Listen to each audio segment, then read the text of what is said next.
ನಮ್ಮ ಪ್ರಕಾರ as a team ನಾವು ಅನ್ಕೊಂಡ್ವಿ 175 180 good score because when we are batting ಹೊಸ ಬಾಲು ಸ್ಟಾಪ್ ಆಗಿ ಬೌನ್ಸ್ ಆಗಿ ಬರ್ತಾ ಇತ್ತು. ಸೊ ನಾವು I felt we batted really really well. ದೊಡ್ಡ ಸ್ಕೋರ್ ಯಾರು ಹೊಡೆದಿಲ್ಲ, ಬಟ್ ಎಲ್ಲರೂ ಕಡಿಮೆ ಬಾಲ್ನಲ್ಲಿ 25 30 40 ಆ ಥರ ರನ್ ಹೊಡೆದು ಡಿಫ್ರೆನ್ಸ್ ಮಾಡಿದ್ದೀವಿ. 2011 ಅಲ್ಲಿ ಹಿಂಗಾಗಿರ್ಲಿಲ್ಲ.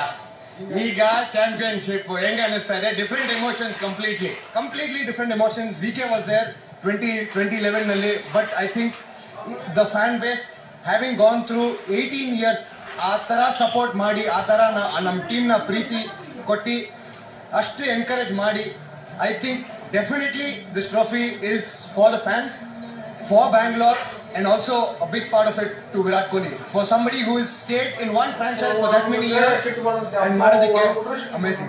ಅಲ್ಲ, RCBಗೆ ಗುಡ್ ಲಕ್, ಬೆಂಗಳೂರವ್ರಿಗೆ ಗುಡ್ ಲಕ್. ಹೊರಗಡೆ ಬಂದ್ಮೇಲಿಂದ ಪರ್ಫಾರ್ಮೆನ್ಸ್ ಬಂದಿದ್ದ ಇಲ್ಲ ಆ ಥರ ಇಲ್ಲ. But I can say now that as a player domestic cricket ನಲ್ಲಿ ಎಲ್ಲ championship ಗೆದ್ದಿದ್ದೀವಿ. 2 trebles under him, 1 IPL was missing and it's done. But exact ಈ ವರ್ಷ ಓವರ್ ಆಲ್ ಮಯಾಂಕ್ ಜರ್ನಿ ನೋಡ್ತಾ ಇದ್ರೆ ಎಲ್ಲ ಟ್ರೋಫಿ ಗೆದ್ದಿದ್ದಾರೆ. ಇದು RCB ಕೂಡ ಇನಿಷಿಯಲಿ ಆ ಒಂದು ಅನ್ಸೋಲ್ಡ್ ಇದ್ರು ಕೂಡ ಆ ಒಂದು ಡೆಡಿಕೇಶನ್, ಆ ಒಂದು ಡಿಟರ್ಮಿನೇಷನ್ ಏನ್ ತೋರಿಸಿದ್ರು, ಅದಕ್ಕೆ ಅವರಿಗೆ ಕಾಲ್ ಕೂಡ ಬಂದಿದ್ದು ನಮ್ಮ ಪಡಿಕಲ್ ಅವರನ್ನ ರಿಪ್ಲೇಸ್ ಮಾಡಿ. ಬಟ್ ಆಡಿದಂತ ರೀತಿ ಔಟ್ ಸ್ಟ್ಯಾಂಡಿಂಗ್. ಸೊ ಈಗ ನಾವು ಹೇಳೋದೇನಂದ್ರೆ